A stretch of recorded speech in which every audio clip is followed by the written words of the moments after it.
Evening, ma'am. Good evening, ma'am. Good evening, ma'am. Good evening, Dr. Poonam Bakshi from Canada joining us. Thank you. My pleasure.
Good evening, Dr. Santosh Mahapatra.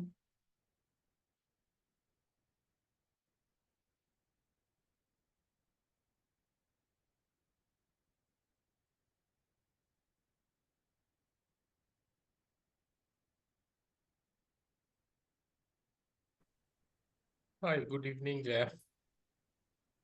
Good evening, sir.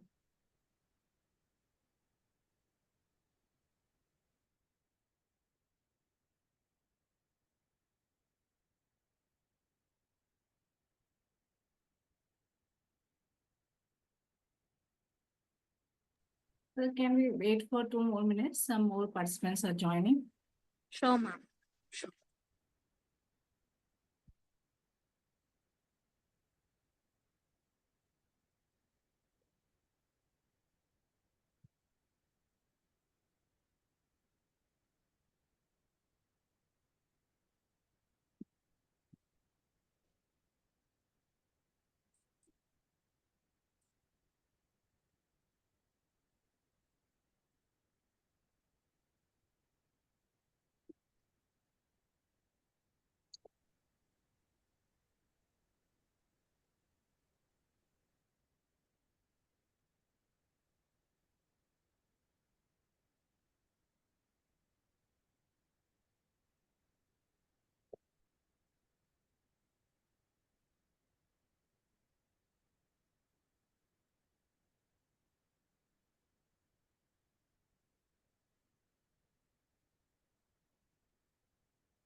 Okay, ma'am, I think we can start now. We have got 68 participants. Yes, ma'am. So, good evening, everyone. This is Dr. Stuti Tiwari, moderator for today's session. Uh, I welcome all the participants and today's resource person, Dr. Santosh Mahapatra, Associate Professor, Department of Humanities and Social Sciences, BITS Pilani, Hyderabad campus, to this 1 week online faculty development program on creating conducive and engaging classroom environment for learning and teaching. So I take this opportunity to introduce our today's speaker. So Dr. Santosh Mahapatra is an associate professor in the Department of Humanities and Social Sciences at BITS Pilani, Hyderabad campus. He completed his MPhil in English language education with English for Science and Technology as the area of specialization at EFLU, Hyderabad. He has completed his PhD in English language teaching at the Department of English, University of Hyderabad. Before joining BITS Pilani, Hyderabad, Sir taught MCA and integrated master's students at the University of Hyderabad and worked as a teaching assistant at the English and Foreign Language University, Hyderabad. So his research interests are teacher development, digital educational technology, and educational language policy. So Sir is also the member of the editorial board of journal Teaching in Higher Education, which is Q1 on Scopus, Taylor and Francis. He is also into the peer reviewing of many Scopus and Web of Science journals like Educational Psychology, Journal of Second Language Writing, Frontiers in Education, System, Foresight, Asia Pacific Education Researcher, Cogent Education, Fortel, and many more. So, Sir is also into the reviewing of the book proposals for Taylor and Francis and Springer publications as well. So, I welcome you, sir, to this FDP and today's session. So, sirs, today's session is on creating adaptive classroom environment using formative assessment techniques. So, with this, I hand over the session to sir. Sir, it's over to you. You can start.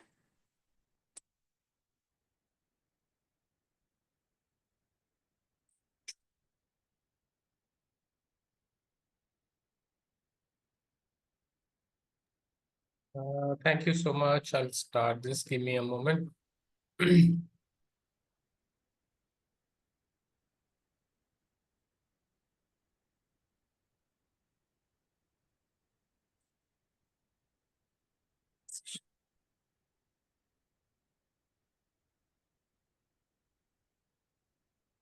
you see my screen? Yes, sir, we can see. Okay.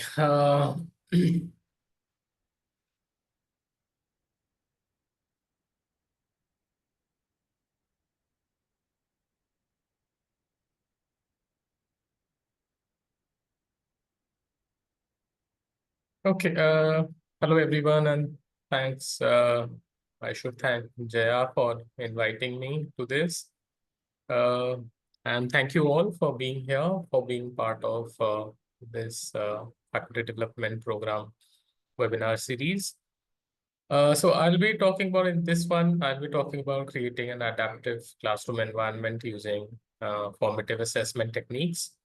And before I start, I should make it clear that you can stop me and ask me questions on what I'm talking about. Let's say I focus on a topic and you think that you have a question. I would request, one of the organizers to make a note of the questions and stop me there and ask me so that we can answer the questions then and there. Don't have to wait till the end. We'll keep doing that. And then at the end, we will have a Q&A session where, we will talk about whatever questions you have, we'll try to address those questions. So I think I will take an hour or so. Jaya, how much time do I have in this for the presentation? Sir, 1 hour presentation, and then we thought half an hour we can keep it for discussion. So I'll take an hour to talk about the topic and various aspects, things related to the topic. And then you can ask me in between questions, and then we will spend half an hour discussing more issues. And because you are all from different backgrounds, there may be examples from some areas, some examples I may not be able to give examples from all areas. So try to manage that, but you can always ask a question and we can try to, we'll focus on try to answer that question, address that question a little later. I hope I'm audible and the voice is clear. And if there is any other issue, you just let me know. Here I am. I have a plan. Simple plan. The plan is first we'll talk about what constitutes classroom environment. I'm sure you already know about it, but just to take you through that, and why formative assessment. And the third one is how we can create a suitable environment for learning using formative assessments. To start with, when we talk about classroom environment, it has different aspects to it. Certain aspects that are relevant to us as teachers, will focus on those aspects. And to begin with, classroom environment has to do with, the social aspect. There is a social aspect to it. And that includes healthy relationships and norms. By healthy relationships, I mean where there is a good relationship between the student and a teacher, and there is a good relationship between students themselves. How it's very easy to say what a healthy relationship is, but I would love to hear from you. Can you tell me some of the indicators of a healthy relationship between a teacher and a student? What are the indicators? How do I know if the relationship between you and your students is healthy? How do we know that?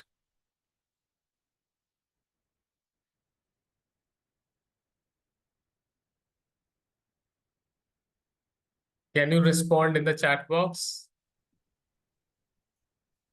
Mutual respect. Okay. You respect them, they respect you. Okay. Beyond that, what are the indicators? Existence of mutual trust and respect. They can approach you with issues. That's a good one. Students are comfortable to share their experiences. Very good, Nargis. Good interaction happening. Yes, that's a very good indicator. Doing assignments on time. Poonam is very teacherish. Okay, children look forward to, okay, free to ask questions. Very good one. They don't miss to attend your class. Absolutely. Empathetic, constructive feedback. They are vocal about their learning issues. Wow, you're all aware. Very good teachers. Excellent. Yeah, I'm really impressed that you all understand the basic indicators of what a healthy relationship constitutes. Excellent. Thank you so much for that. Okay. And how do we know that if the relationship between among students, if the relationship is good, how would you know that they share a good relationship? How would we know that? As teachers in a classroom, how would you understand if they have a very good relationship? They help each other. That's a little too broad. Can you make it very specific related to your classroom? Sharing what?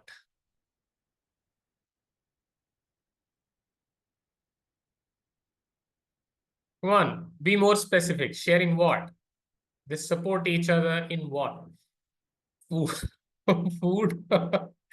As teachers, it should go slightly beyond notes. Okay, that's still acceptable. Inclusivity, Poonam, yeah, can you make it specific? What do you mean by inclusivity here? They work collectively on tasks. Yes. Openness to discuss any topic under the sky. We are talking about classroom. So let's focus on classroom. Encouraging each other in the classroom. That's a good one. Yes, Ani. Exchange ideas, opinionated, respect, encourage each other to participate. Very good. Important academic updates. Yes. And participate in group activity. Very good. Yes. So yeah, so we know right now what constitutes good relationships. And okay, the second part is norms. As a teacher, we always come up with norms in the class. For our classroom, we create a few norms. Or we create regulations and rules. These are the things that are acceptable. These are the things that are not acceptable, and these are the things that are okay, that are not okay. Okay, so if the classroom environment, we are talking about classroom environment, the social part of it is we share good healthy relationships. and we follow norms. We have norms, clear norms. Everybody knows what they can do, what they cannot do. For example, in my classroom, I teach a course called public speaking, and in that course, we talked about that we will, wear decent clothes. And not that I'm saying that they're not. I mean, I'm not claiming that they are wearing indecent clothes, but we made it a rule that we wear presentable clothes and come to the public speaking class. And we said that we will not wear half pants showing our legs. We will not do that. And all of us, we agreed to follow that. So I don't wear half pant to my class. My students don't wear half pant to my class. So all of us, we follow. Later, yeah, Z5, go on. You want to ask a question.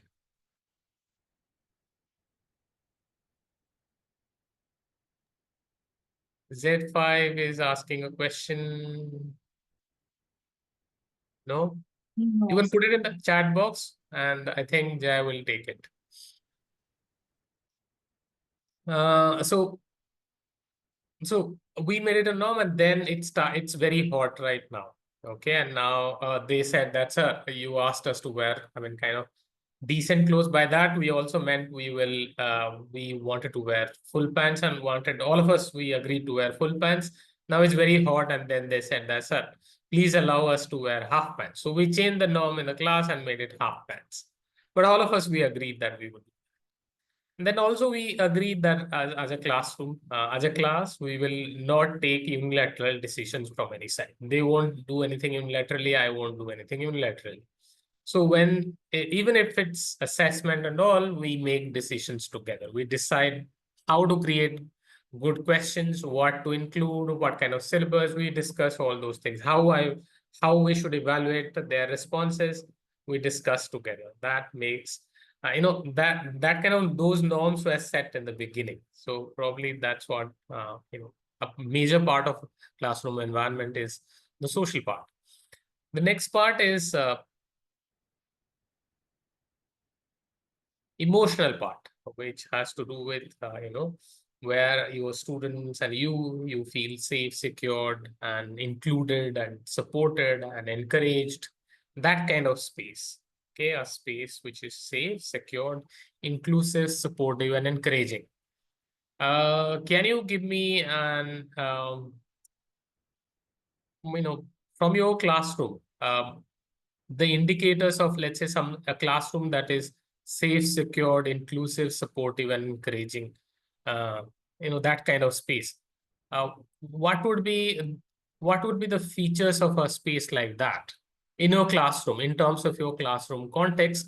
What would be the features, some of the features of a class which is like that, like the one we have described in the emotional part? Anybody? Comfortable smile on non-judgmental people. Yes, very good. What else? Comfortable smiles, non-judgmental people. Students do not mock at their peers. Yes, very good. Excellent. Very good, Prachi. Calling student by their names. Very good. Excellent. Good answer. What else?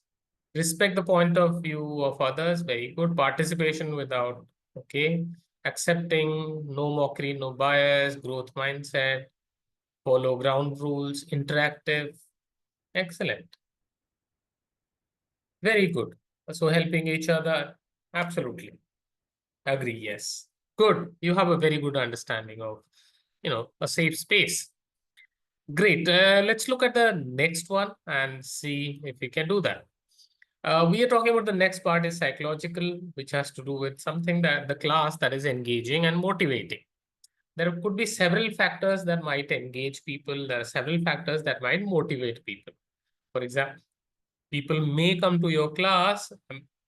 Let's say it's a multi-section class, and there are multiple teachers teaching in their classes, and they may, let's say, more students want to come to your class. It's possible that the way you are teaching, it's good for their exams. Okay, you are able to perform well in the exams if you attend somebody's class. So that could probably motivate you. I mean, that's a possibility.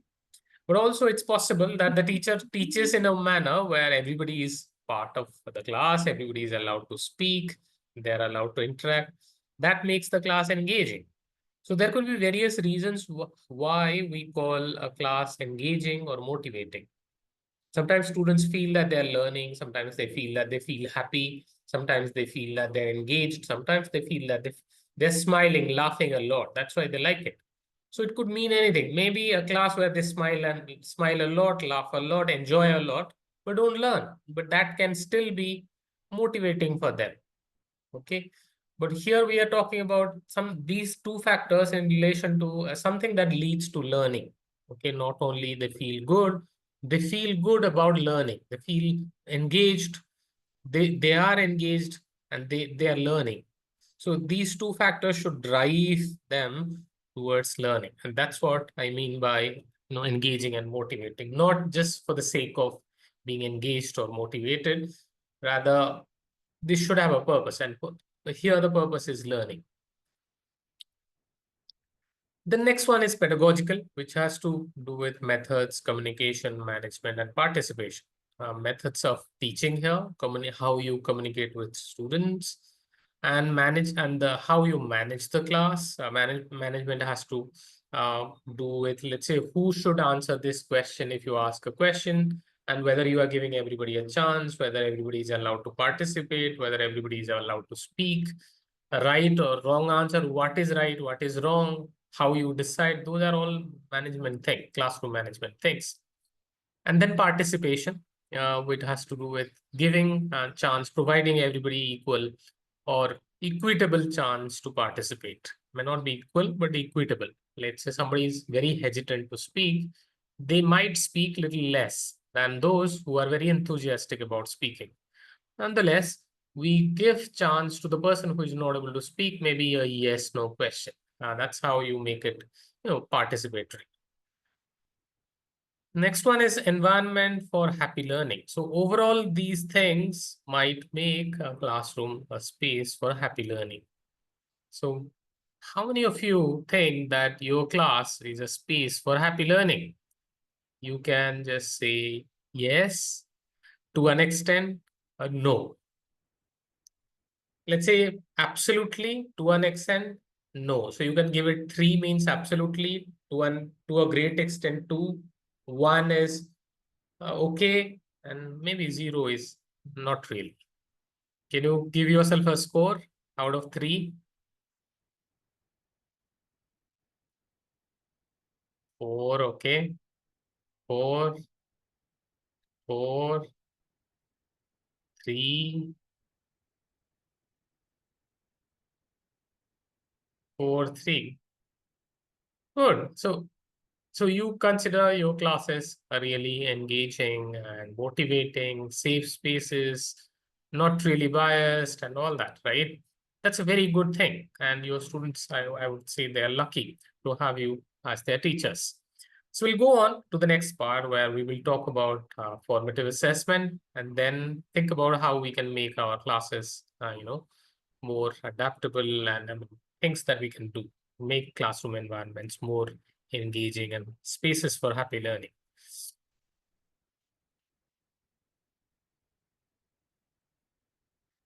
Now, I am sure you are aware of formative assessment and the features of formative assessment. We will discuss some of the features, and as we discuss, I will ask you for examples. So the way you are participating, it's really encouraging. Please continue doing that. Whenever you want to ask a question, send it to Jaya. She will ask me the question immediately, and we have agreed. We have set the rules clear. And then I will stop and answer your question. If you share it with Jaya, you just send it to Jaya in a personal message, and she will immediately stop me and ask me the question if you have.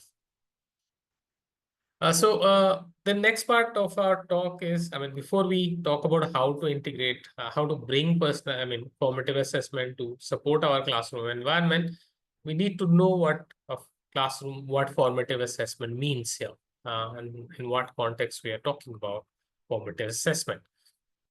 The first feature of formative assessment is that it's ongoing, which means it's a kind of a continual thing. It happens on a regular basis, And we participate, like your students participate in that. And there is a kind of sense of continuity. Let's say in the first class, we talked about how to write, let's say, topic sentences. In the next class, you talk about how to write supporting details. In the next class, we talk about how to write concluding sentences. In the last part, we talk about how to use linkers to connect these. And you have, let's say, tasks, formative assessment tasks for each of these topics. So there is a kind of continuity across how you, what you conducted, what kind of components that are included in your formative assessment. So here the 4 components are topic sentence. Let's say that's how you write a good paragraph. If you learn the topic sentence. The next one is, let's say, supporting details. Then you add details. Last one is concluding sentence. And then how you connect ideas using signposts or linkers. Let's say you are teaching, let's say I have to teach, the application of artificial intelligence. So I have to then, first class will be artificial intelligence, how we define it, what it constitutes. Then talk about, let's say, use of large language models, which are advanced form of artificial intelligence, and then how they are used, how they are created and used. There'll be one more test. One more will be the, let's say, the ethical angle, or the other, how to use them and how to use them ethically. So there'll be 4 components you can teach how to use advanced artificial intelligence tools in your classroom. So it should be ongoing. It should continue. Every class should have something to do with some formative assessment component, probably, or weekly, or 3 days or 4 days. It depends on how you are looking at what kind of components you are teaching. Depends on them. The second feature is that they are learning center, which means they cannot be practiced outside your teaching thing. You don't have to plan it specifically very differently as such. It should be integrated with teaching. If I'm teaching how to create, let's say, how to write a methodology section of a report, then it should continue from introduction to then to methodology. And in the methodology, what is it that I'll be writing first? Let's say I'm writing the objectives first, and then writing the study design, and then participants or tools, then talk about methods of data collection or procedure of data collection, and then talk about analysis. Those things I have to teach in each class, and then each will be part of my, along with teaching, I will assess whether they have understood each part correctly. So it should be learning center. The focus should be on learning, not really on assessment, though it's called formative assessment. Then it should be integrated with teaching, with learning. It should not be standalone thing like today I did it and tomorrow I forget about it. It cannot be like that. So if I assess that I was teaching Newton's laws to my students, 3 laws, let's say, and they learn these laws, but they are not able to apply these laws. And when I give them application-based questions at the end of my 3rd class, the 4th class, I gave them a kind of quizzes really based on the application of these 3 laws. They are not able to perform well. What would you do? What should be your next step? Any idea? What should we do? Anyone? Let's say you taught something. Revise. Okay, if you have scope, then you go back and revise. What else can we do? So we can do a remedial teaching. Okay, we can do remedial teaching. That's very good. Anybody else? What else? Give them more examples while teaching, probably, yes. What else? When I'm saying that, giving them more example, maybe somebody messaged to me directly. That's why I'm reading out. Okay. Follow-up activities, change in the style of teaching. Yeah, that's a very good one, Sweta. Who is talking about change in the style. Probably the way you taught, that needs to be changed. So as a teacher, you must look at whether you taught it in the way it was supposed to be taught. Maybe it went here and there a little bit. Maybe you forgot about certain things. Maybe the teaching style can change, or the books or whatever you are using, that can change, or the activity can change. Yeah, we can make them apply the knowledge, more practical examples, more application-oriented tasks. right? Because he said that they could not apply. Maybe more application-oriented tasks in the teaching. So you know that you did not use many of those application-oriented tasks in the classroom. That's why they could not, apply what they learned in the classroom. That's why probably more. Yes. So the point here is once you conduct a formative assessment, the results should give you some direction and it should help you become a better teacher. That means if you see that the progress is, on track and people are performing the way you expected them to perform, everything is going smooth. If they don't, then you have to worry. For example, in a quiz, let's say I said that I create a quiz, and in that quiz, out of 10, my whole class has scored 10 out of 10. What would be your interpretation of that, of the results? In the formative assessment, I used a quiz, and the quiz, everybody scored 10 out of 10. What would be your interpretation of these results? Anyone? How would you interpret this?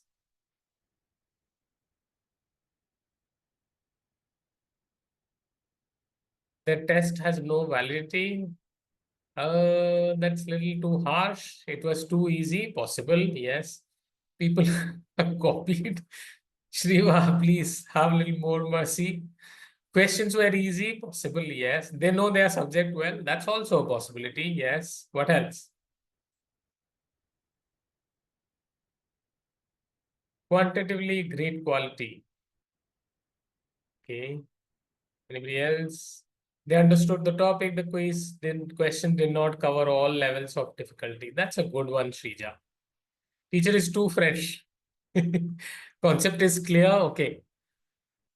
Ready. So these are some of the interpretations you have given. I really appreciate. Okay, and these are possibilities, right? When somebody you see that if you create a graph X and Y axis and you see that on two, it's kind of heavily skewed towards the right and moving towards, let's say, close to 10, and it's bumping there, and most people have scored 10. It's kind of heavy at one point, and these areas are not there. Nothing is there in these, like from 1 to 8 or 9, almost nobody is there. That means the question paper is on the easier side. That means you need to create slightly more challenging, question papers, because you understand your students well.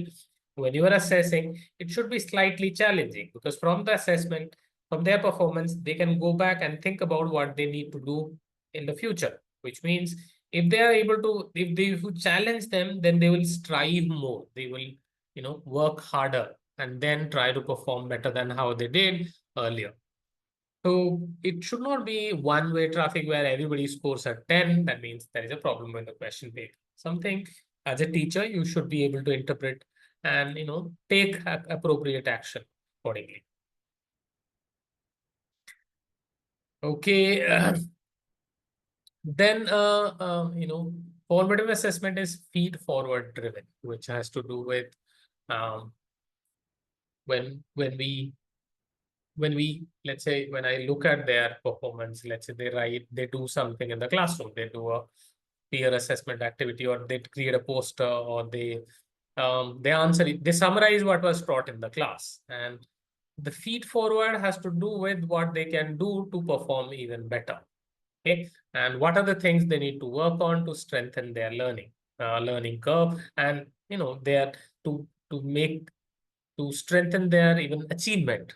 Okay, so feed forward has to do with what they can do with their performance, and the information that you provide them could be useful. It can come in the form of teacher feedback, the form of peer feedback, self feedback. So it could be in any form, but it should help them, learn better in the future. And formative assessment should do that. Ideally, should do that. Then the next one is individual need based.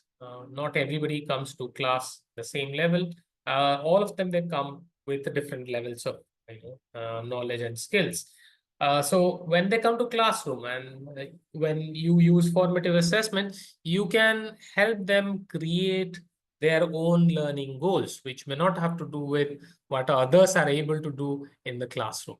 For example, if I come to class, okay, and I understand, let's say, Can you give me an example? Let's ask you, why should I give you an example? You give me an example, please. Individual need based, let's say.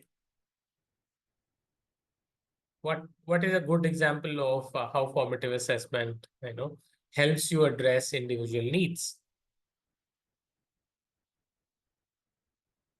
Anyone giving more exposure?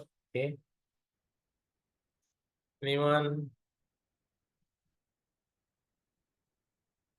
Some are audio learners, some are verbal. Okay. Make it more inclusive.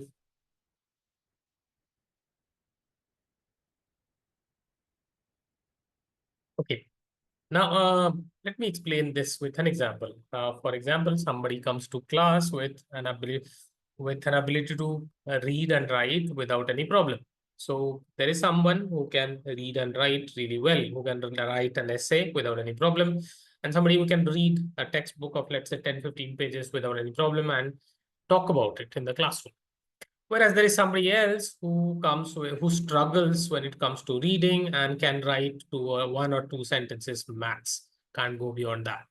So when you are teaching in a classroom where both students are there, you need to give them individual goals. You need to help them create individual goals, which has to do with the student who is struggling might say that at the end of this month or 2 weeks or 3 weeks or 7 weeks, I'll be able to read and write better, which means I'll be able to read.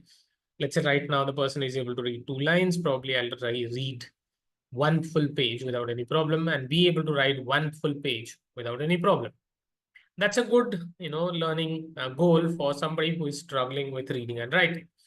Whereas for somebody else who is able to read and write well right now, probably is able to read an essay and write an essay without any problem, you may ask them to do a little better than that, which means maybe you can give them a research report, create a research report or something like that, teach them how to do that and help them set a learning goal for themselves. But you might ask, I have a class of 60, how do I change? Within the syllabus, you can always create grades. I mean, like where they might end up in the at the end of the course. Let's say at the end of the course, they should be able to do certain things. Those can be layered, and the lower ones can take the lower layers, the higher ones, the better performers can take the higher layers. I mean, it should be done in consultation with students, and you can help them learn, help them set good goals. Okay.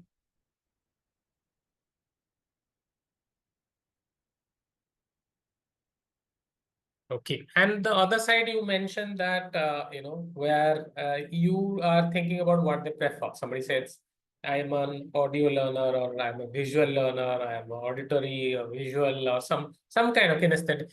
But those are styles and they may not be true, but you have preferences. For example, if you show me, I may understand better, but if you talk to me, I may not understand as much. So probably it's a good idea to make a mixture of everything in a single classroom, because when students come from different backgrounds and different kinds of preferences. So it's better to use different kinds of materials so that everybody gets a chance to perform well in the class.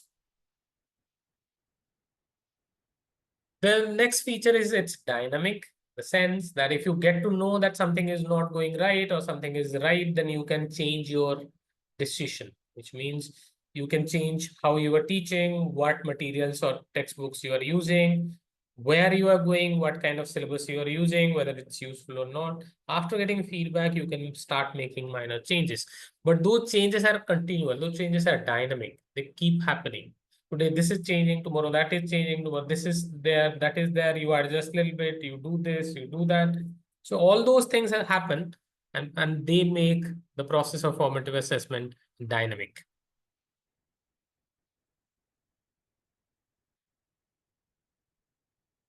And now there are two main types of formative assessment. Before we go to our main section, this is something that you should know, that it can be assessment for learning and can be assessment as learning. For learning has to do with when you give them adequate amount of practice, they are able to perform tasks in the classroom, and then they get feedback on what happened.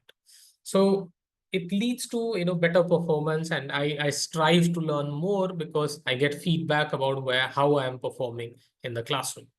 Assessment as learning, on the other hand, has to do with evidence. Okay, the evidence that you collect, that if you show them and discuss with them, it may lead to self-regulation. I may start monitoring where I'm going, what I'm able to do, how I'm able to do. So it leads to self-regulation. I control what I'm able to do, how I'm able to do something. So I control those things, becomes self-regulation. And then it also leads to reflection, where I see that my students have not performed in this. Maybe, possibly, I didn't teach them with enough examples. That's why they are not able to apply the rules to examples.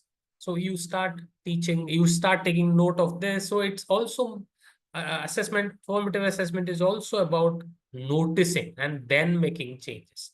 Because sometimes you may not be able to make changes, even if you are willing to teach, you get the evidence, but you may not be able to make changes because you're not sure whether this or that. Some reflection will help you. For example, as teachers, it's very difficult for us to close our eyes and think about, is this my problem? We never start with, is this my problem?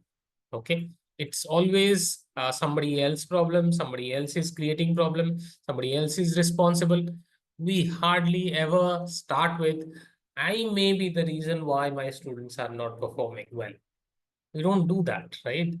So something like that can help you become a better teacher. If you are not afraid of, coming out and saying that, you see, I'm not able to teach this well. This is so problematic for me. You can give it a name, saying that it's so boring for me, problematic for me, something like that. But if you come out and you are able to say this, there is a way forward. If you're not able to say this, you won't be able to use the evidence. You'll just go down the drain.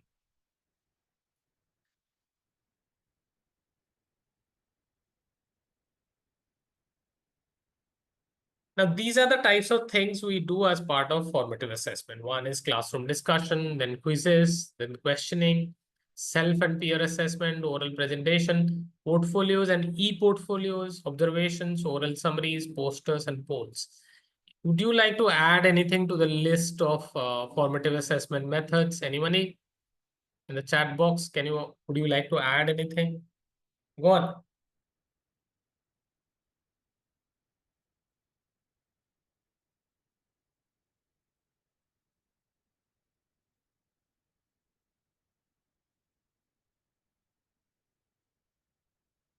Okay, debate.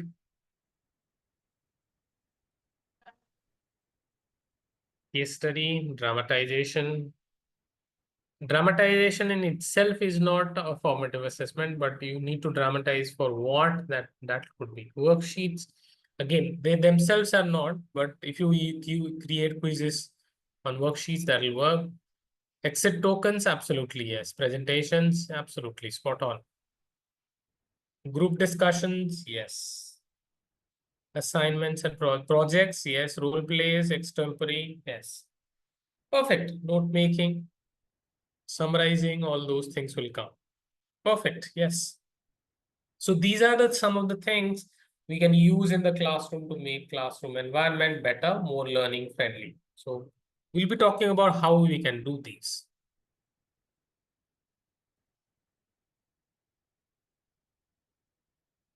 These are the reasons why we should do FA, and then we will look at how to do this. Okay. Why FA? The first one is it's continual, and there is a kind of it's a regular activity. It keeps happening. There is no break in between. Second one is it's data-driven decision making, which has to do with I have evidence that my students are not performing well or performing well, and I know why they're not performing well, and then that's why I decide to teach them little, more in the class, expose them to more application-oriented tasks. So those kind of things might help. Third is better progress toward learning goals, because I have clear learning goals. I said that I would like to achieve this, and that's why you're pushing your students, okay, towards those learning goals. If you understand well, your students will also understand well. And next one is effectiveness of teaching strategies. It also helps you become better teachers in terms of, you employing teaching strategy.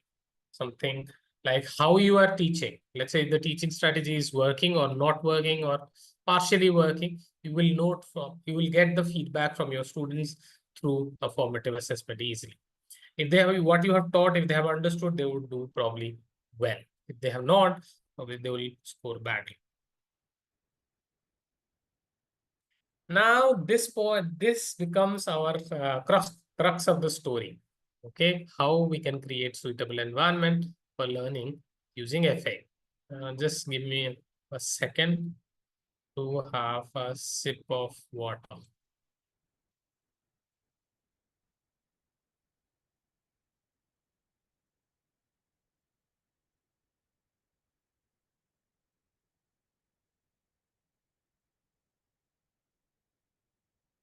Okay.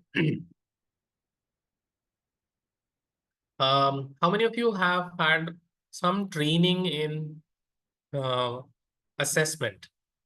Anyone here? Can you raise your hands and let us know? Just raise your hand, we will know.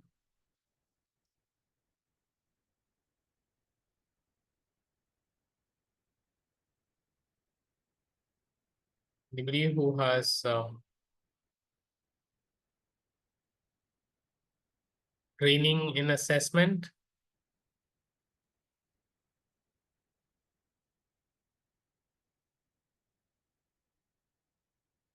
We have few, 2-3 people.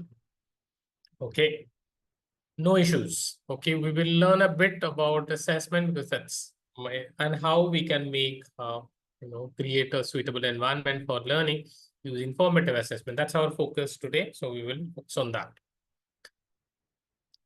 So let's go here. We have a lot of points here. We will try to analyze these points one by one.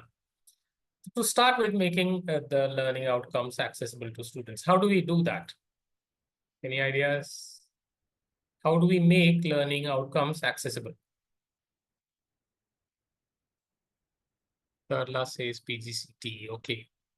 How do we make learning outcomes accessible to students? Anybody who can tell us? How do we do that?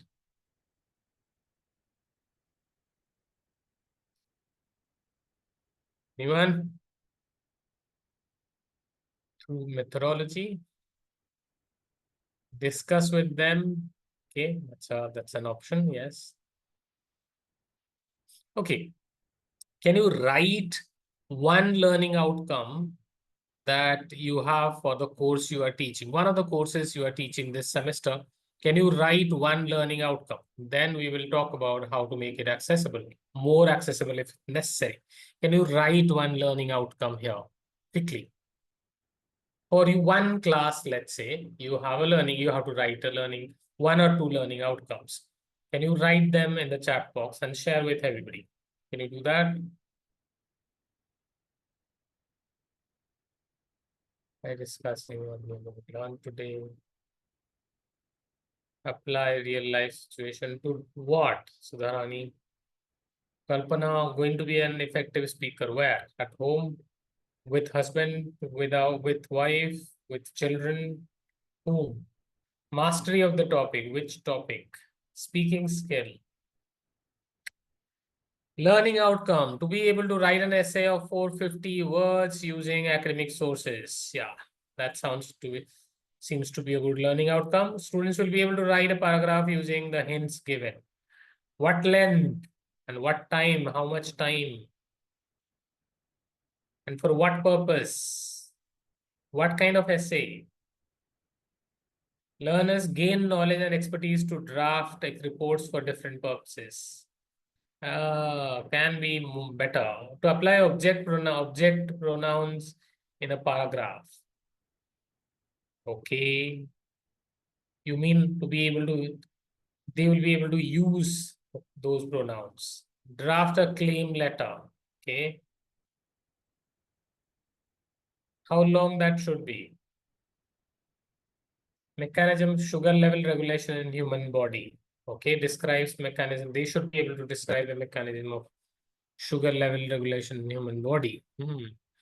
Basic proficiency in professional correspondence. Okay, that's a little broad. If you can make it even more specific. Fine. When we design learning goals, now come back to this. Let's design learning goals. When we design learning goals, we use language that is accessible to our students. Just remember this. Whatever you are writing, it should be accessible to our students, to your students, because it will be used by students, right? It's not useful outside your students as such. It may be useful for your, the administrators, but it is meant for your student. They should know what the learning goal is. So you use language that is that is clear and that is accessible. Don't use terminology that is not accessible to students. Okay, one. Two, it should be specific. If you say the learning goal is for this class, it should tell the student clearly what is it that you are going to achieve at the end of this class. Okay, so that should be made clear. And how do you make it clear? Let's say you say that paragraph. What kind of paragraph? You say that academic paragraph. What kind of topics? On topics that are of, on known or familiar topics. So paragraphs on familiar topics. What kind of paragraphs? Academic paragraphs on familiar topics. What length? Around 100 words. Okay, 75 to 125, let's say, to be very specific. Okay, around 100 words. And do what? And write it following the academic norms. Okay. Let's say if you say that that's your learning goal, you should be able to teach that thing, achieve that thing in 1 or 2 classes. You just teach them how to, they can out of 4 classes, you say that that's my learning goal for 4 classes. So in the first class, you teach them, topic sentence, then supporting details, concluding sentence using linkers or signposts. Done in 3 or 4 classes, you will be done with this. So these should be clear to your students. You say that they should be able to conduct that experiment, learn to justify or to demonstrate in Newton's second law, let's say. So they should be able to demonstrate using, real life situation, or they should be able to, apply Newton's second law to, real life situations and explain real life situations using Newton's second law, something like that, or demonstrate their ability to understand by their ability to apply theory in practice by applying Newton's second law to a real life situation or scenario, something like that. This kind of specificity will help them understand well, and then they can perform well, and it will make the classroom inclusive. You all talked about your inclusive teachers. This is one way you can make the classroom more inclusive. So we talked about the engaging part, the emotional part. Here they will stay connected because they feel that they're part of this, part of a decision making. That will help them remain motivated. Second one, allowing students to create their learning goals. So all the students come at different levels when they join your class. So it's important to allow them to create their own learning goals, and you have to help them.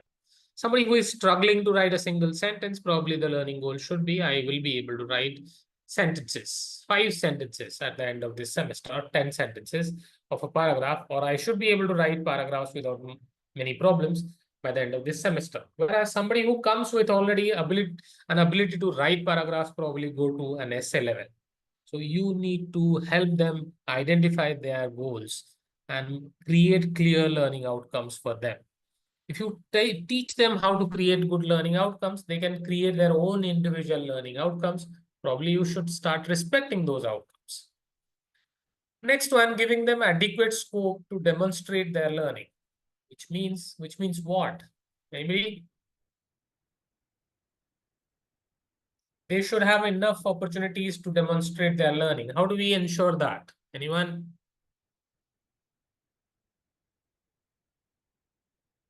Anybody? Let's say Jaya is very good at, let's say, making presentations, but she is not able to write well. That means you should have one examination where she is able to write, but there is somebody else, let's say there is somebody called Sudharani who is able to, speak well, but not write well. Here Jaya is able to write well, but not able to speak well. So you need to have both components in your assessment. so that all students have the opportunity to perform the way they would prefer. So make sure that you have more variety in your tasks. Okay, that if you use one type of task, probably they may fail in your course, just not because they don't understand, but because they don't have a scope for expressing themselves or demonstrating their own potential. So make sure you have a variety of assessments. The next one is engaging them in self and peer assessment. Absolutely. So self-assessment, you can engage them in self-assessment by asking them to, let's say, do these rating skills, self-rating skills, or what are those called? Or ticking the ones where rating one. What are those called? Where you tick, this is done, done, done, done, done. Checklist. Checklist, yes, that's right. So you can use rating scales and checklists to do self-assessment. Also, you can go beyond that and use rubrics, which we'll talk about a little later. So engage them in both self and peer assessment, where they assess their own performance, and also encourage them to assess their peers' performance. But for peer and self-assessment, you need to train them. That means you train to be respectful towards peers, and when they self-assess, they should be focused. Because they need to, like, for example, in my class, I teach a course once again, course on public speaking. And when they self-assess, they look. We record all our classroom, speeches, and then we put it on screen. And then they look at the video and they say that, "Sir, I did this. I did this speech was good." If they say, it doesn't make any sense. If you say that your peer's speech was good, what do you mean by good? Because you have taught them every single aspect of delivering a good speech, but they end up with a feedback like it was good, it was nice. There's nothing called good or nice about it. If it's nice, where it was nice, you say that the introduction was focused and it was engaging. Why you think so? Because it had a real life anecdotes and it introduced the topic to the audience and raised their curiosity level. Next, the thesis was very strong because it demonstrated the author's stance, and it also talked about. So if you describe like that, so if you set a kind of write a set of rubrics, create a set of rubrics and share with students. Together, you can also create in the classroom. Then they use the rubrics to give feedback to their peers. And that training you have to give them clearly so that they don't come up with words like nice, good, and all that. They go beyond those and give you real feedback. Next one, offering them multimodal feed forward. Multimodal feed forward has to do with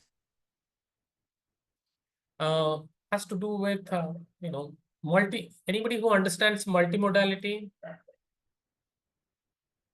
Can do statements, yeah, that will also work in self and peer assessment. Absolutely, yes, Srinivas, you're right.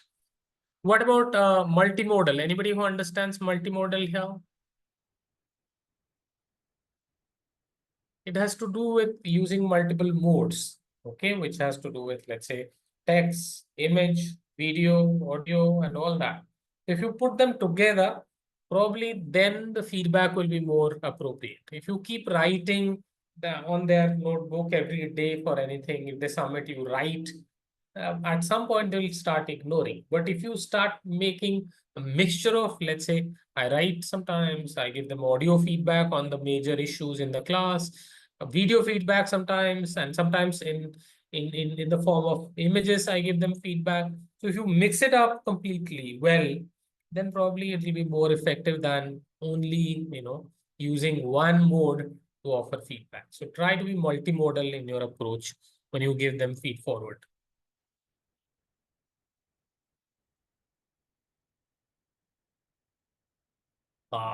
This is the most important aspect of formative assessment. Creating valid assessments. Anybody who can define validity here? Anyone can define validity?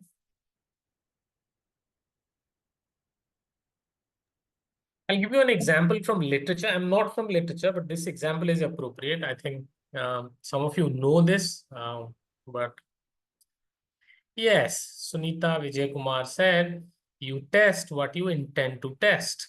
or your test should reflect what you have taught probably. Okay. Question has some test only and only what is intended to be tested.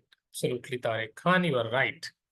So here I give you an example where we violate this, openly, but we don't even care about it. Okay. Valid is measurable, not always. That's not the case.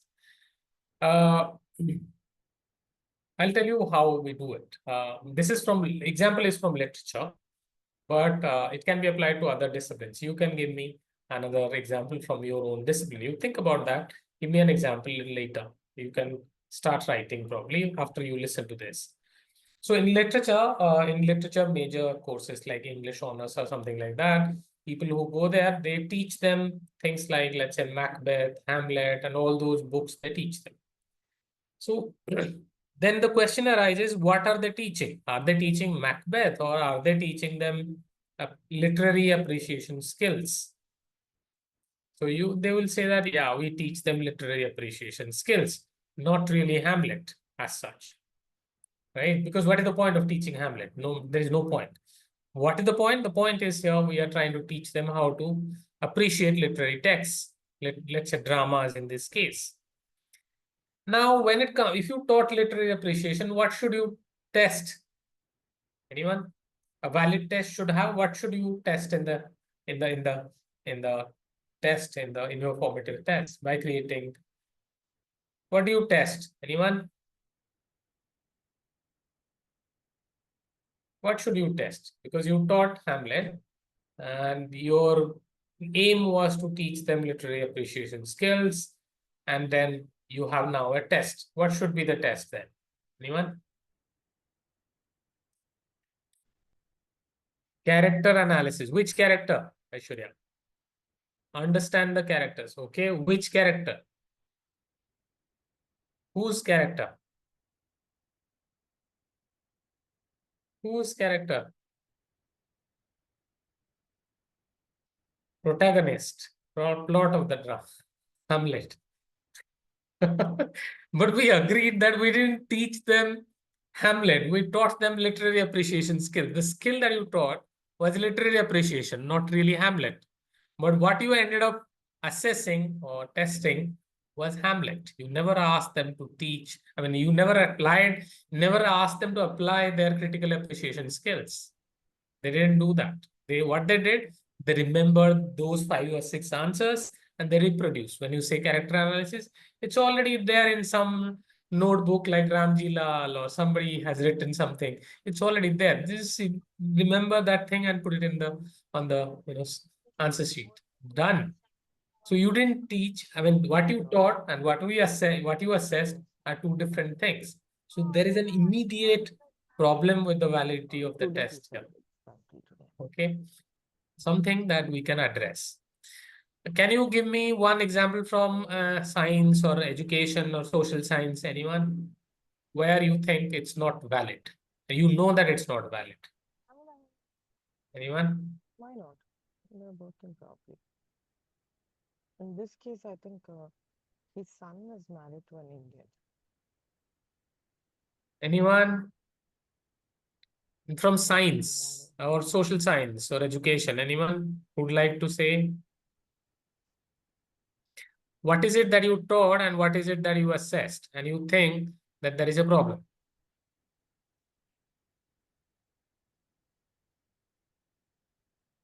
Let's say in the class, you taught them how to, what are the things, what are the 3 laws of Newton, okay? You taught those 3 laws and, and then in the exam, suddenly, you asked them to apply those 3 laws to a situation. Did you teach them application? If you did, then it's a valid, test. If you didn't teach them how to apply Newton's laws to a situation, and suddenly asking in the exam makes the exam invalid or relatively less valid in many ways. So think about these things. The validity part is extremely important. What you teach should get reflected. The skill and knowledge should get reflected in what you assess. Okay, the next one has to do with authenticity. which has to do with how close the situation in which you conducted the test to real life. Let's say the situation that you have in the question paper reflects real life, it's highly authentic.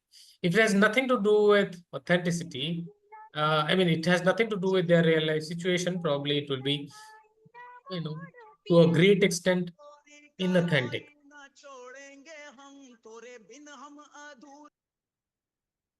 Somebody is playing lovely music, but we don't need it right now. When we need it, we'll ask you. Thank you. No. Authenticity has to do. I'll give you an example once again from a language classroom I'm familiar with, but you can add others, and I can add other examples also. For example, if you teach in a classroom, you teach them writing formal letters, okay, to class 10 children. Then a class 10 child, you teach them how to write letters, and you teach them using things like write an application to the headmaster, asking them for this, asking them for that, and all those things you ask. Okay. And later in the exam, you ask them, write a formal letter to the chairman of, you are an applicant for a position in a company, and you apply to write a letter to the manager citing reasons why you cannot attend today's meeting. Something like that, if you write. I think that's a rubbish question because you didn't teach them. I mean, they have nothing to do with the situation you are asking them to write about, right? They have no idea how that situation works. So children should be given, if they are class 5 children, they should be given questions that are appropriate for class 5 children. They're in class 8 or 9, they should be writing things that are related to classroom 9 children, class 9 children. So those things you should keep in mind. If it is authentic, it has to be authentic for everybody in the classroom, and make sure that it's not out of, I mean, something absolutely, unthinkable for people there. And like somebody was saying that you write a letter to, you are married to somebody, and something like that was asked in class 10 question paper. Why would you ask somebody to write a letter to somebody you are married and think like that? They had nothing to do with marriage. That's not authentic. So think about those things when you are doing application-based writing, I mean, giving application-based questions. If you have taught theory, you have to ask theory questions. If you have taught applications, then you can ask application-based questions, but make sure you teach them. Sometimes people go and ask, critically appreciate the this poem. Okay, these 4 lines of these poem. Have you taught in the class how to critically appreciate? You assume that you have taught, but have they written a critical appreciation in the classroom? I don't think so. If they have not, your question becomes problematic. They should be able to write in the classroom, then only you can ask them to do it.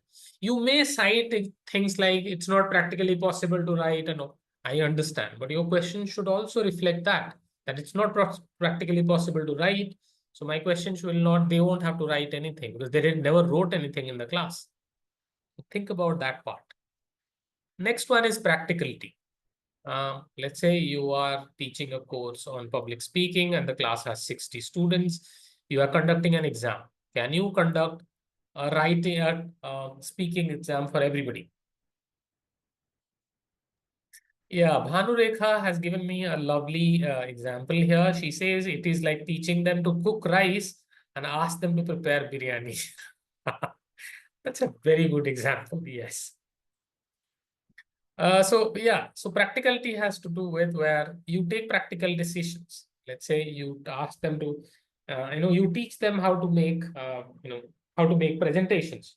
And ideally, in a proper situation, you should ask them to make full presentations in the class in front of everybody, and that will be an authentic presentation. If that is not possible because you don't have enough time to do that 3 times a year in that course and all, probably you can ask them to video record, upload, and then let you have access, and then you assign them marks. That will be a better, assessment than, doing it, asking them to write something and submit. Writing, how you taught them speaking in the class, public speaking, but you are testing their writing skills. That's not appropriate. So, for example, people teach them interaction skills in the classroom, how to have a conversation. So, conversation skills. But in the exam, they say that you have a dialogue completion test is given to them. It's not really authentic. That's problematic also. You may call it practical, but this is seriously problematic. It's not valid. It's not authentic. Think about these. Next one is fair. Now, there's a question in the chat box directly. Go Why on. it is called authentic, not relevant? Manali, somebody called Manali, she asked this question. What is the question? Why it is called authentic and not relevant? Why it's called authentic? Why it's not? Why it's called relevant? Yeah. It's called authentic because authenticity as a term is defined as something that has to do with real life, that closely mirrors real life. Relevant could have different meanings, but this authenticity as a term, it comes from the field of applied, or from the field of assessment. And it is kind of a term that is very specifically used in this context. So authenticity has a very specific meaning in this context, in the context of assessment. Relevance has to go beyond, has a different thing. And it may be a general term as such, may not be a specific term in this context. That's why we use the term reliability, validity, authenticity, practicality, and fairness. So last one is fairness, which has to do with being, fair. How do we become fair? Let's say the student has to know. Fairness has to do with several things. One, where the student knows what will be tested. It should not be surprise, complete surprise. They should know these are the components which will be there in the test. This is how my teacher is going to evaluate me and give me scores. So they should know before the test starts, they should know I will get 5 if I am able to write like this, and not in one line. You should describe what they should be able to do by using rubrics. And they should be able to, let's say you are want them to write an essay on something, then you should clearly mention in terms of content what you want, in terms of organization what you want, in terms of language use what you want. Clearly mention that. That becomes a proper fair assessment. They should know before the test how you are going to score, what score you will be assigning for what kind of performance, what kind of components are included in the test. These things should be made clear to them. Then that becomes a fair assessment. Otherwise, it's not. If they have no say in the process and you give them a surprise test someday and they fail and all that, because you cheated them actually. And theoretically, it's seriously problematic. I understand sometimes institutional management doesn't listen and they impose certain things like this. But these are not fair things. These are unfair things.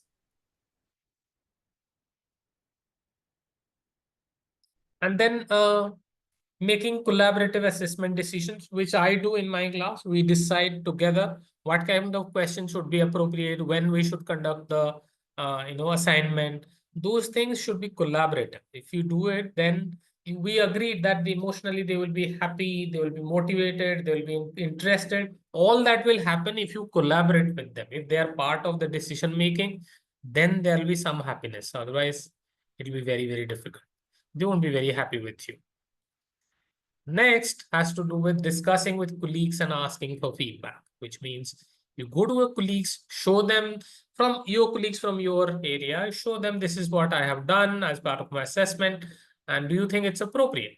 Sometimes it's kind of people criticize, people say something nasty, that's why we don't go. But I'm saying that find a peer who is honest, but who is also very constructive. You need to identify a peer like that, a colleague like that, who can help you grow. And you do it mutual. I will do it for you, you do it for me. Together, you have a conversation about this thing. That's a healthy thing. You can avoid mean people or nasty people. I'm not saying that go to them. Go to somebody with whom you can collaborate. You can talk. You can ask for feedback. And you get some constructive feedback. Then making equitable use of technology, which also makes class interesting, useful, and a lot of other things. Technology has to do with, let's say, using audio, video, let's say, images. All those things you can use if you use a little bit of technology. For example, when they submit on Google Docs, I give comments to my students on Google Docs, the oral comments on Google Docs. So you can use an add-on and offer oral comments. At the end of the exam, I see if there's a pattern in which they have made mistakes. I go back and create a video and draw their attention to those kind of errors in their writing. or whatever they have done, and then discuss those errors, how they can overcome. I give some advice. That's how you can make use of technology and make it equitable in the sense that when you choose a platform, make sure that it is accessible to everybody. You should not use technology that is accessible to only 10% or 20% of your class and others cannot afford it. So make sure you check with your class before you use technology and use technology that is accessible to everybody. Then asking students to give feedback, make it open to them. Tell them clearly that you are a teacher, you are a human being, you may make mistakes, and they should come forward and tell you wherever they think you need further improvement. That will make you a great teacher. You can always grow. I feel that I grow the most, I mean, when it comes to, through to students' feedback, because they tell me clearly, this is something that didn't go well today, sir. Can you change this? Can you do this? Can you do that? So those suggestions, I take them very seriously. Sometimes I make note of those suggestions. And when I teach, those suggestions get reflected in my teaching. That's when I become a better teacher, I feel. And that's when I feel I grow, I can grow as a teacher. If I don't respect, if I don't get the feedback, probably I may not be able to grow and the way I want to grow. Yeah, that takes us to the next part where I said that growth has to happen in terms of by making change in pedagogy if and when necessary, which means, let's say, if you get a feedback that all my students have failed in one component, I asked a question, the entire class failed to answer that question. What does that mean? Anybody here? The entire class, let's say, failed. What does that mean?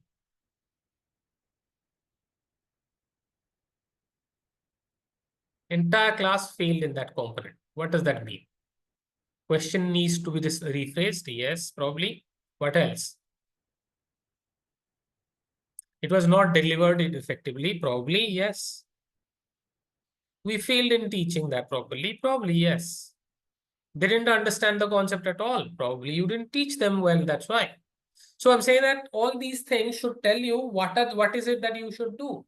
That means you should actually go back and teach that well. Change the instruction next time. Think about how you taught last time, why they failed, what you can do to make it better. So do that. That's helpful. So something like that will help, and talk to them and find out. Yes, I agree with Manjula that you talk to them. You look at it from the students' perspectives. Why they failed. They will tell you that I could not apply it because it was an application was never taught in the class. We were taught theory, but in the exam they asked us to apply. That becomes extremely problematic. So do that, and then you solve the problem. And these are the things which make you a better teacher in many ways. This is that's the end of my talk. I don't have much. I'll share with you this document which you can download, keep a copy if you think. I have as asked by Jaya, I have created. I have kept some reading. The last page is a lot of reading in the last page, helpful reading in the last page, which you can use if you want to learn more things about formative assessment, how to do it well, where you should go from here, what you can do. All those things are there, and those are there. Those things are in the page next to this. They are there. Just 1 second.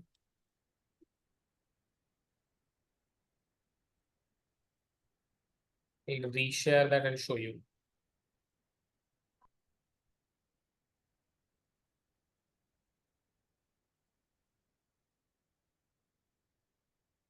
I hope you are. So here, if you click on each component, they will take you to something. These are from very reliable sources on formative assessment, and these are from different disciplines. So you can benefit if you're a science teacher or an engineering teacher or an educationist or education teacher or from language studies. You can benefit from this. So you can click on these and go. These are good sources. Then go there and check. If you need more, I think you can write to me, and Jaya can share the number. Share the email ID. You can write to me, and you can find me on social media. I'm available on Facebook and LinkedIn. I would encourage you to also write to me there. That won't be a problem. I think preferably write there. That will help me.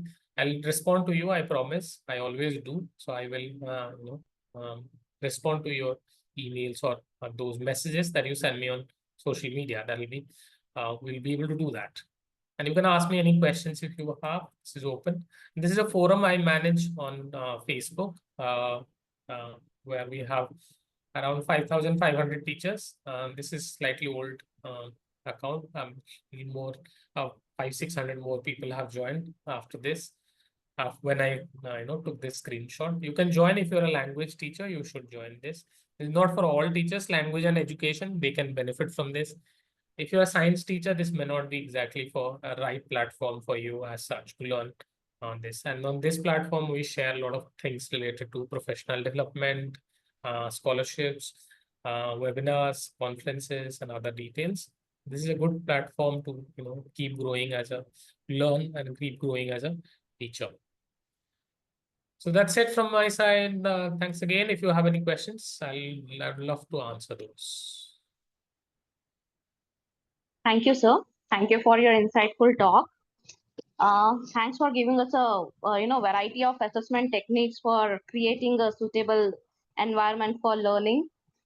Actually, what I feel is, generally in the class where the faculties, moreover, they focus on teaching, somewhere, least importance is given to this kind of assessment techniques, which should be, we should vary based on the content and as well as the different disciplines that we teach to the students.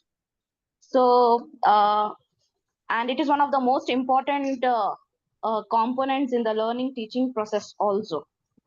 And just assessment is not where we can stop, but after assessment, it is like, we have to focus again on the students who have scored less and, try to change our method of teaching or, come up with different types of pedagogical changes and other things as well. So before requesting participants to interact with you, sir, I have one question. Generally, when we are teaching this, English language for communication skills and all, in the lab, we get ample of time for this type of, assessment activities and all.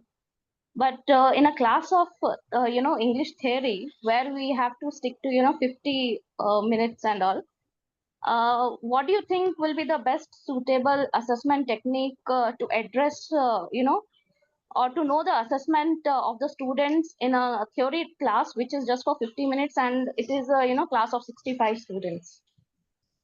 I think I have already told Jaya what you should be doing. Last time we met, we had a discussion. So I'll repeat what I said more or less. I think all of you should come together, okay, and write a proper textbook, which you can use for your students. Do not buy textbooks from outside. Do not get prescribed textbooks. Create your own textbook for the class for your students in the department.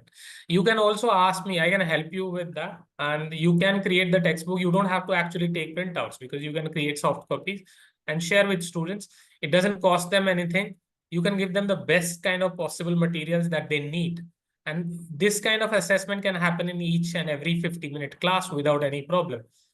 This only when you design the textbook properly, because kind of textbooks that you use are generally rubbish and they are badly written.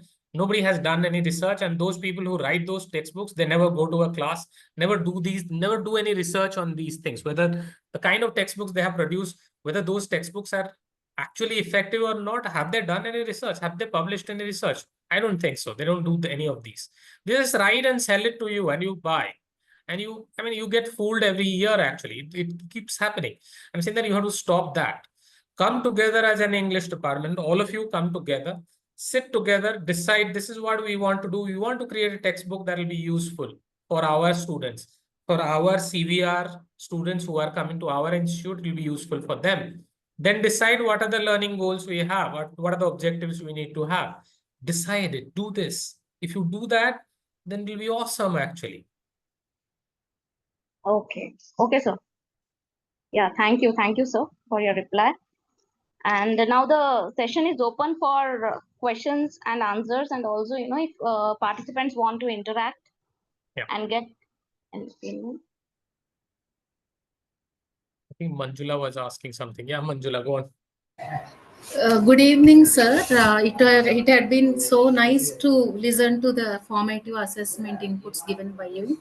I have a question regarding validity, Right, where you said your one statement made by you that what you teach should get reflected in what you test. right. But I have a doubt. Like more, we different teachers deal with the subject, maybe the same concept in different approaches, maybe using different techniques and all. But when the paper is set by someone, like commonly, if the testing does not get the desired result as expected by us, how to deal with such situation? Which discipline are you from, Manjula? I'm from English, sir. And what is it that you teach?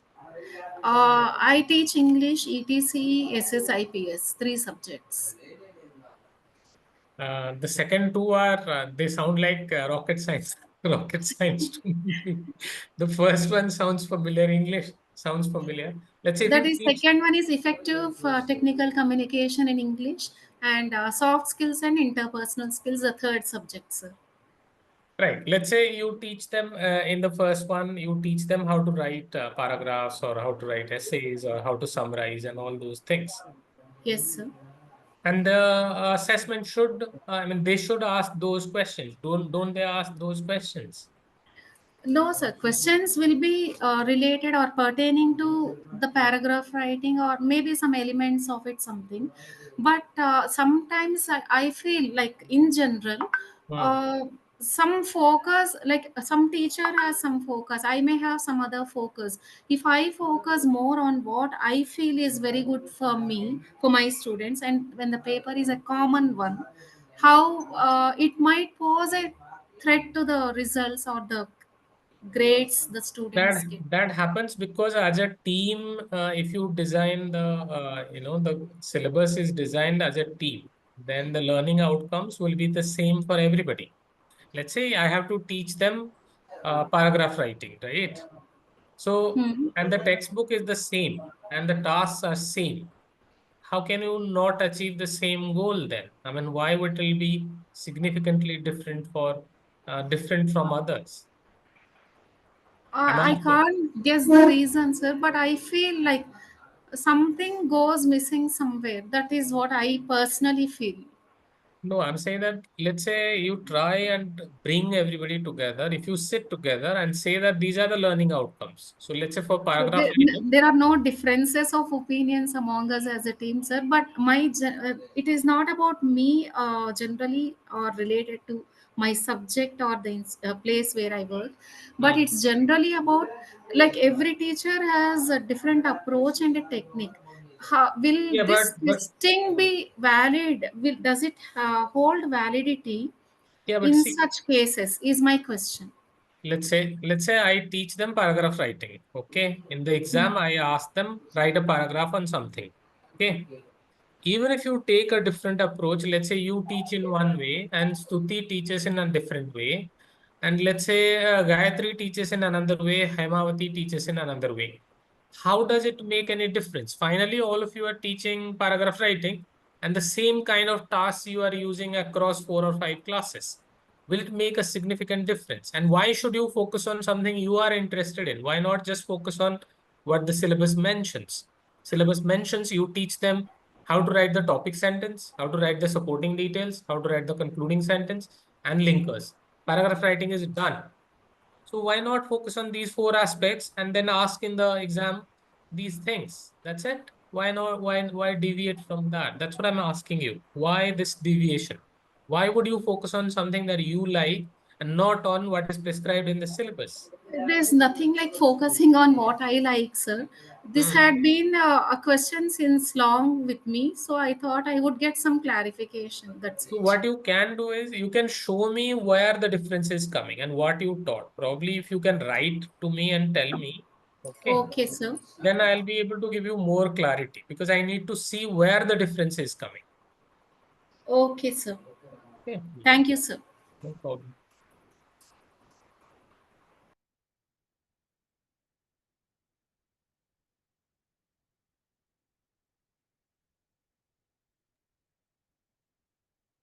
Participants, any other question?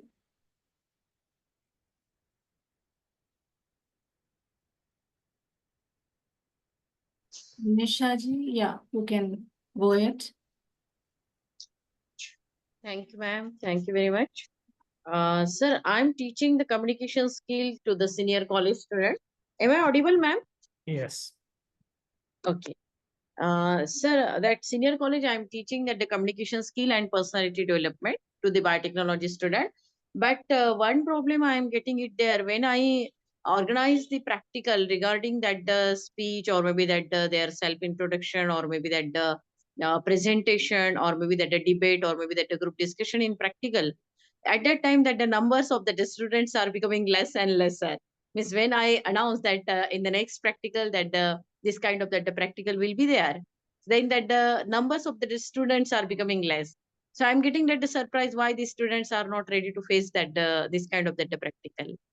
So can you guide me for this one? So you are saying that you teach them, they come, but when it comes to doing the practical assessment, Yeah, they are not.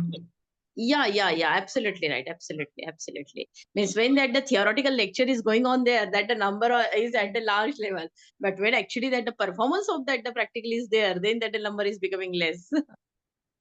Okay, so what you can try is just, I mean, I don't know your students well, but this might work. What you can do is, why not mix what you teach, I mean, what they practice. Why not do it simultaneously, hand in hand? Okay, no, it means the theoretical means when they have to face that the GD at that time, I am telling them how that the GD is there, what's the important is there, So that what things, and you in the next no that I'm giving them that the topic that so that they will prepare themselves and can face the practical, but still, no, what I'm saying is what you do. Like, I'll tell you how I am doing here, okay, yeah, and how it works. So I'm yeah, saying that here, what we do is, let's say I have to teach them, let's say, how to speak, let's say, deliver what this called, uh, yeah, in step or speech or maybe that the yeah, prepared something speech. like that. Yeah. So what we do is we do an external speech in the first class itself. Somebody has to do that immediately. And then what happens is we record that. Okay. And we put it on screen, that thing, we play it on screen. And then we use a set of rubrics to analyze that in the class. And from Okay, there, we derive the theory out of that. And then we take one more in the next class, one or two or three more from three different students, and put it on screen. Again, we start analyzing them against a set of rubrics. What happens in the process, they get a lot of practice. And they come to class because there is a lot of practice and nobody is actually criticizing them anything or saying anything nasty about them. It's just practice. And that happens along with, because we are deriving theory out of their practice. If you can try, it may work for you also. okay. Okay, Okay, thank you, sir. Thank you. I will try for that one. Thank you. try. It may work. Okay. Okay. Thanks a lot. So there is a question here in the chat box Okay, from Dr. Sunita Vijay Kumar. I would like to read it out. right. Students may score reasonably well in formative assessment, but in summative assessment, where the question paper is set by an external examiner who is not involved with the conduct of the course and the student scores are not consistent. How do we interpret it? That's a sad case, Sunita. I mean, I totally understand. And the problem is, again, with people who design summative assessments, uh, it becomes extremely problematic. For them also, it's quite challenging. And I can't blame them entirely because it's extremely challenging, because there is no one thread connecting what is happening in classrooms, what kind of syllabus has been designed, how the learning outcomes have been defined and mentioned, what has happened. All those things, I mean, they should be connected and people should be talking to each other. And that doesn't happen regularly. And that leads to this kind of situation. It's unfortunate. And I'm on several, those, what are those called? Boards of studies right now in Hyderabad, several institutions. So big institutions are better in this regard. They do it really well. But I'm with certain institutions which are related to, let's say, JNTU or Osmania, where it's becoming increasingly difficult to deal with these situations. It's very difficult actually, because they have their ideas how it should be designed. And I have also done question papers for people. I think people might have failed in the question paper I designed. I designed a very good question paper, trust me. It's very authentic and it's quite valid because I look at the syllabus I designed it. But people might have failed in my question paper. Plenty of people might have failed. I didn't inquire. I won't mention which institute, but it's a massive institute. A lot of colleges are there and all that. But they might have failed because I designed it. And because how I designed was how I thought about it. Okay. And this is an ideal way of doing it. Okay. Like, for example, if I assess your literature students, all of them will fail immediately. Though I will design a very good assessment because I think you taught them literary appreciation skills. I'll give them Julius Caesar instead of Hamlet and ask them to appreciate, let's say, some George Bernard Shaw's drama, ask them to appreciate. All of them will fail because you have never taught them literary appreciation skills. You have taught them the Hamlet skills, which they have learned, and they won't be able to apply it elsewhere because they have learned Hamlet. They have never learned literary appreciation. Same thing may happen if somebody else designs. I designed, and I know that it must have been disastrous for students. Though I designed a very decent paper, but were those tasks used in the classroom? Not really. Did the textbook contain similar tasks? Not really. Did the teachers use these tasks in the classroom? Not really. And then how will they perform? So it's a kind of systemic problem. I agree, Dr. Sunita, here. And if at any point, if I am in a position to change it, trust me, I will. I will definitely. If I'm a part of any body, any meeting, any large committees or powerful committees, trust me, this will change on that day itself. If I'm part of something like that, even if I have to resign or fight, but I will do it in the best possible way. I'll try. But till now, it's a struggle. I totally understand, and I understand and empathize with you. Yeah, that's the situation. I don't think you can do much about it. You can just interpret as Sir, a and sir, yeah, but and we are following the outcome-based education, and we follow meticulously Bloom's taxonomical levels and the domains that we use and the action verbs. Yet, in spite of it, we see failures occurring, see, and the student results are not consistent. Bloom gave his taxonomy in 1950s, 60s. It was modified once or twice. And then you have the new taxonomy, revised taxonomy right now is applied. But there is, if you look at it, new people who are doing it, then they're blindly following Bloom. As if Bloom is like, what this called that touchstone kind of thing. Bloom approves, everything is approved. Bloom says no, everything is no. It doesn't work like that. So there is a problem with that kind of adherence to Bloom's taxonomy. I would be a little more careful and would take into account how it is taught, what kind of materials that are used in the classroom, what kind of tasks that are used, what kind of learning outcomes that are mentioned, how those things are taught in the classroom, what teachers think. Put together, probably a question paper should come out, not that way. I think that's why it's important to make colleges more autonomous right now. They should not have these centralized question papers, which makes it extremely problematic unless they have a good idea about what's happening at the grassroots level. And that's a problem right now. And I did my PhD in assessment. So if you bring a question paper, I can tell you, where it's going right and where it's going wrong. Most people hate me for that. But they might call me arrogant and all that also for this reason. But I'll tell you how it works also. I'm very clear in my head about those things. No ambiguity for me. Absolutely. No ambiguity, almost zero. So yeah, this is a problem, systemic problem. We can't do much about it. Sija, you have a question there. Go on.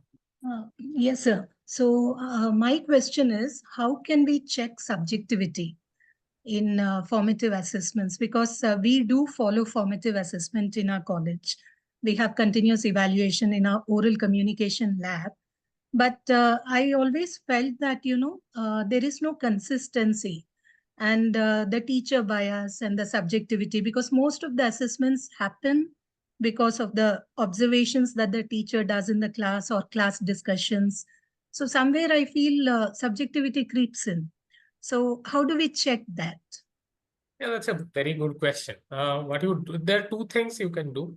Instead of creating multiple assessments in different classes, what you can do is you can create the assessments together as a team. You create, and all of you who are teaching all those classes can come together and create.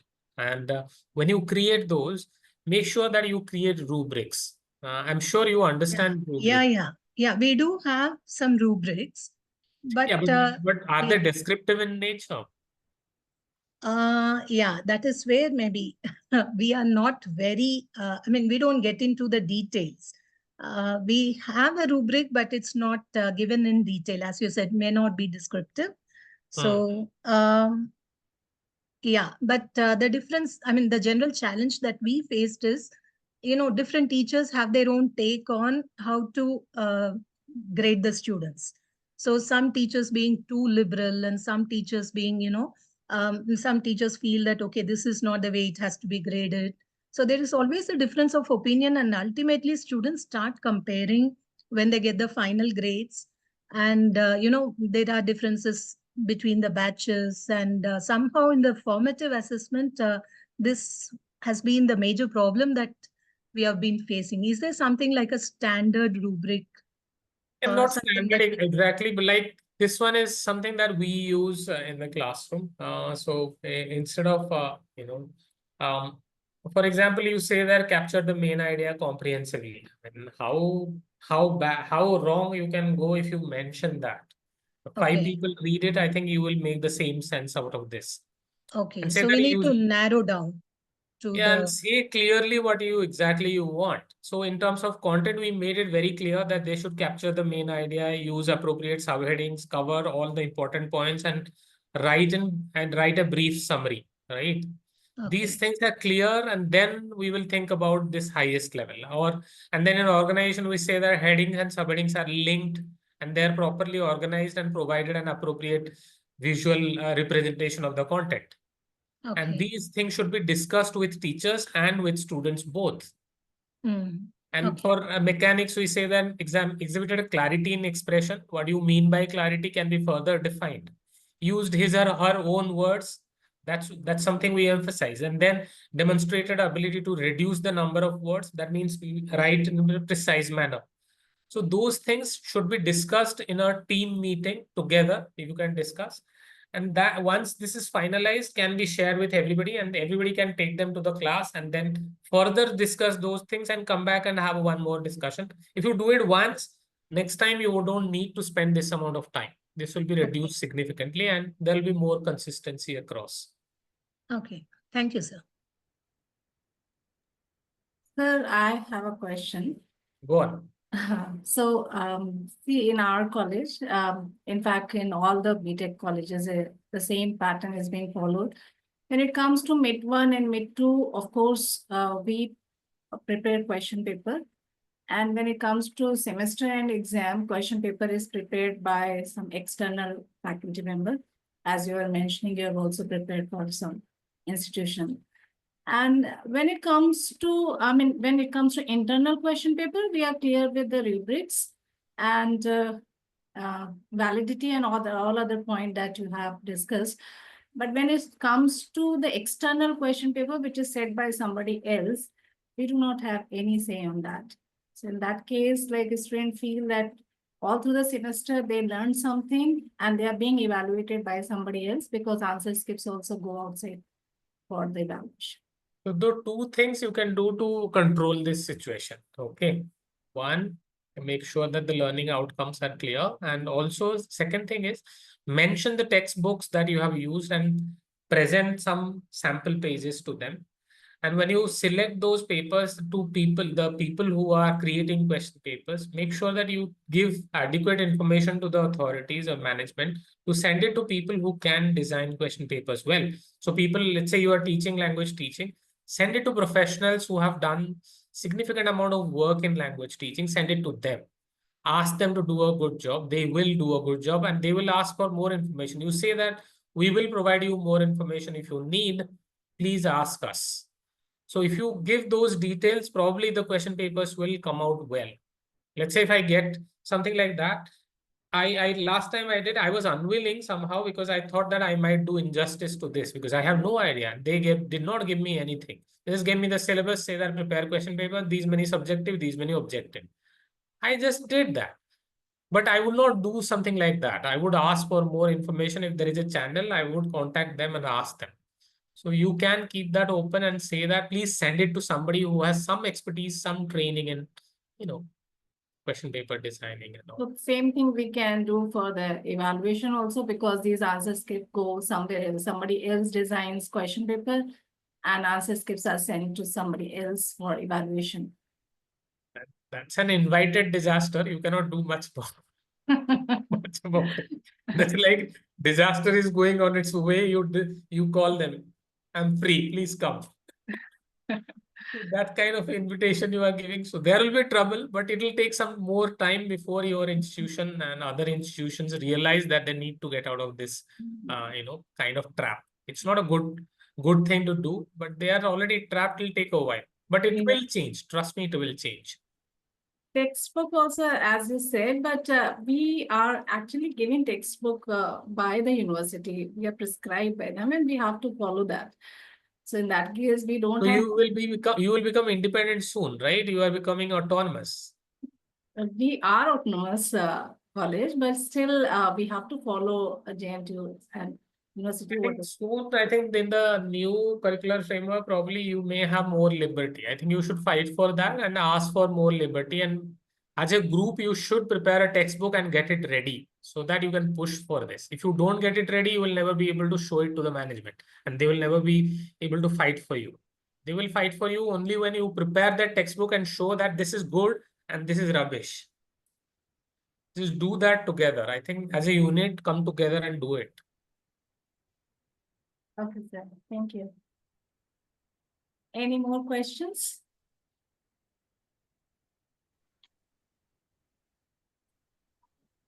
Jaya, sorry to interrupt. Can I have all the participants turn on their cameras so that we can take some snapshots?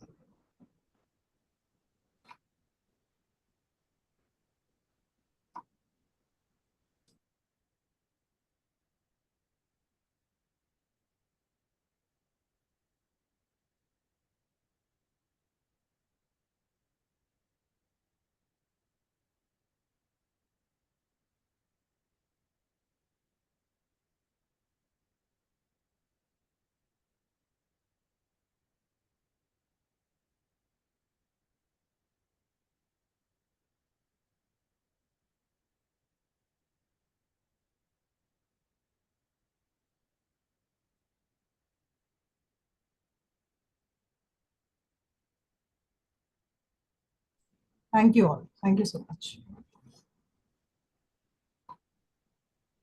Santosh ji, good evening. Good evening. How are you? I'm doing well. Yeah. And in terms of assessment, everything that you have covered, especially I'm talking about physical barriers.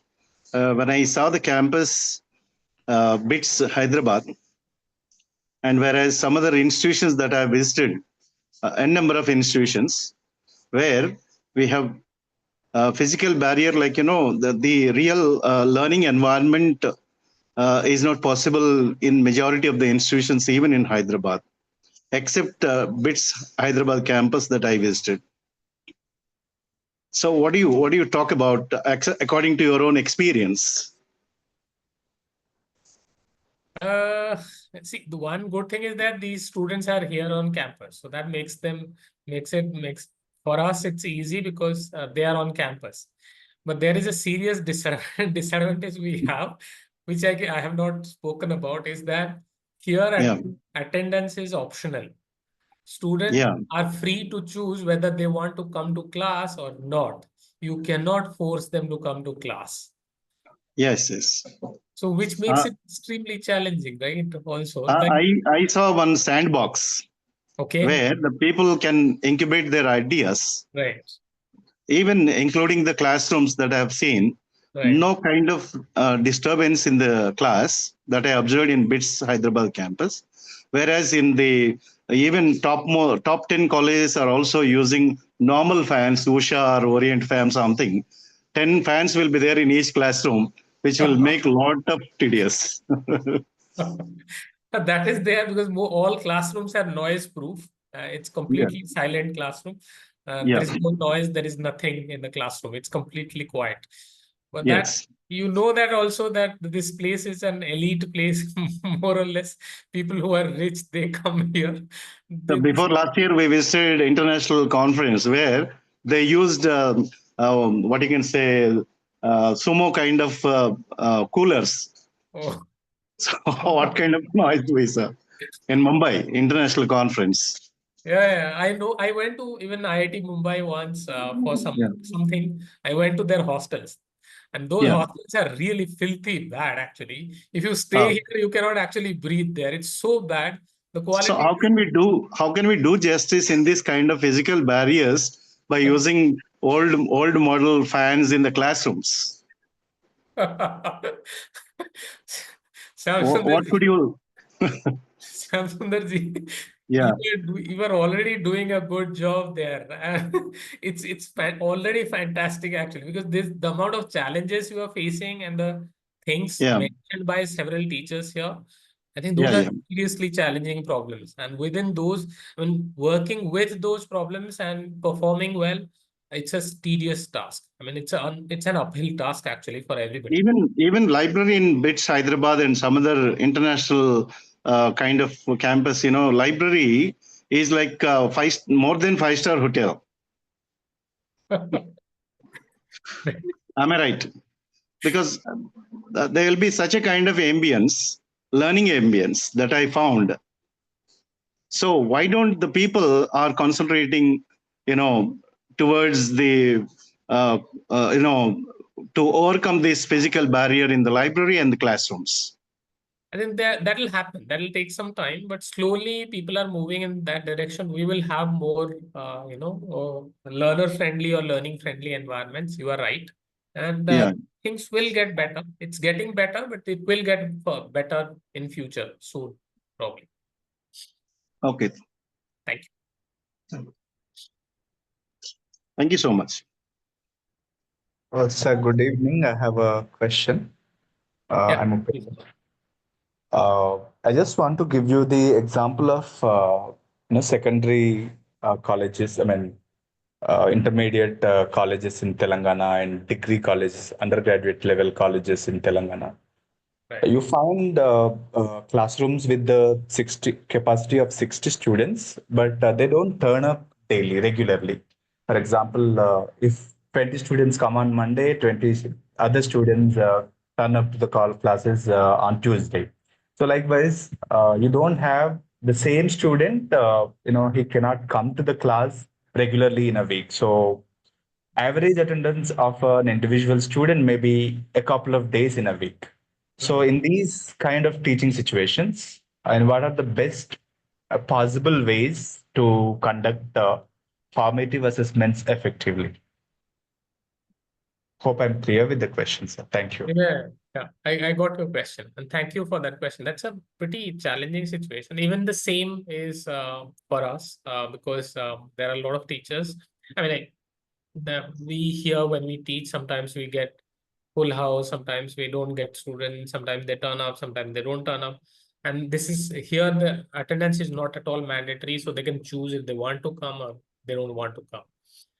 But in the process, what we do is whatever you teach, if you have some way of keeping track of that, and when you go to the next class, you revise the whatever you taught in the last class, you can maintain some kind of continuity.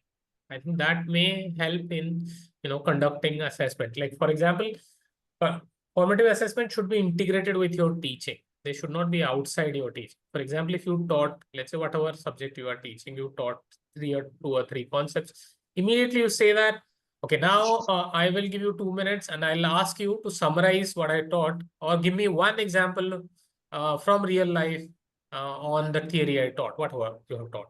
Then ask them to come up with one example from The real life, you give them 2 minutes to think and tell you the example. And that's one kind of way of conducting a formative assessment, where oral summary becomes a formative assessment. Let's say you go and ask them to, you have a WhatsApp group, ask them to take create a video presentation and submit it, 2-minute video presentation on what was taught in the class. So they summarize what was taught in the class in 1 minute or 2 minutes, and that presentation is loaded to the WhatsApp group. So in a class of 60, you will get all 60, even if they're not present, they will stay engaged with you. I think that's another way of also engaging. So I'm saying that you have access to a lot of things that you can use. For example, mobile phone is one of the simplest ways in which you can keep a lot of people engaged. So try to think a little more innovatively. I think it'll work. I'm not saying that it's easy. I'm not saying that it's straightforward. I'm saying that it's possible.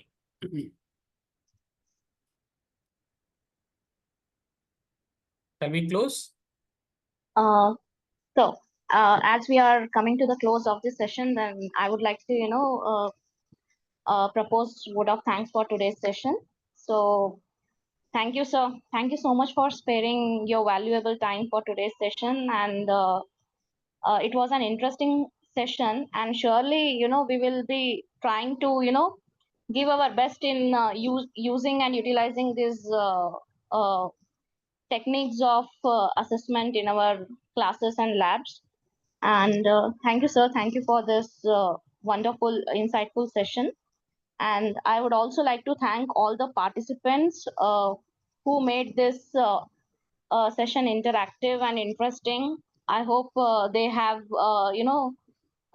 much more to take away from today's session. So I thank all the participants as well. So thank you, sir. Thank you and thanks for the participants also. I'll call it a day. So we can close the meeting.